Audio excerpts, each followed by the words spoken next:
สบายดีคอยซื้อนางสาววินัสนันท์ใจมี รหัสนิสิต66314811เป็นนิสิตคณะวิทยาศาสตร์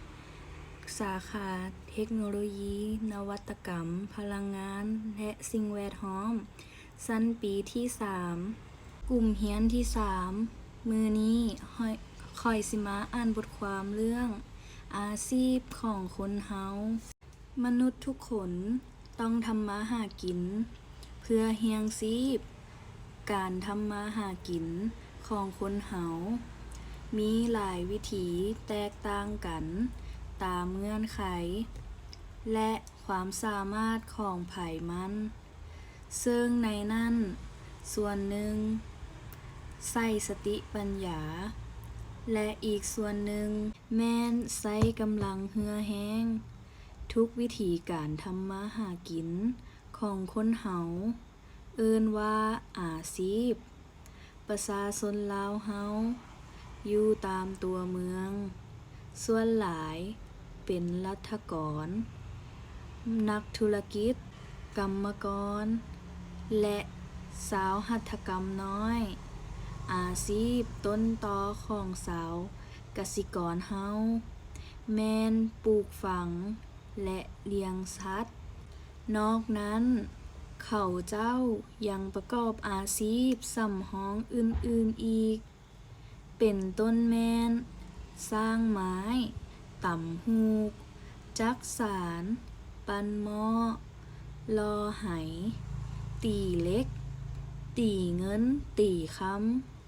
การผลิตของชาวกสิกรลาวเมื่อก่อนแม่นเฮ็ดพอแต่กลุ่มอยู่กลุ่มกินในครอบครัวและแลกเปลี่ยนซื้อขายกันภายในท้องถิ่นเท่านั้นปัจจุบันนี้รัฐบาลได้ส่งเสริมให้ชาวกสิกรเพิ่มทวีการผลิตให้กลายเป็นสินค้าหลายชิ้นอยู่ประเทศที่มีความเจริญแล้วเช่นจีนญี่ปุ่นฝรั่งอังกฤษรัสเซียอเมริกาพลเมืองซ่อมหลายมีอาชีพทางด้านการช่างเพราะว่าประเทศเหล่านี้มีโรงงานอุตสาหกรรมใหญ่อยู่เกือบทุกแห่งทั้งในตัวเมืองและชนบทซึ่งกรรมกรและชาวกสิกรล้วนแต่เฮ็ดเวียกด้วยเครื่องจักรทันสมัยดังนั้นการออกแรงงานด้วยตีนจึงมีน้อยการทำมาหาเลี้ยงชีพเป็นสิ่งที่มนุษย์ทั้งหลายหลีกเว้นบ่ได้แต่ว่าทางที่ดีเฮาควรทำมาหากินด้วยความชอบธรรมจึงถือว่าเป็นพลเมืองดีเพื่อหลีกเว้นภัยว่างงานพลเมืองทุกเพศทุกวัยต้องศึกษาร่ำเรียน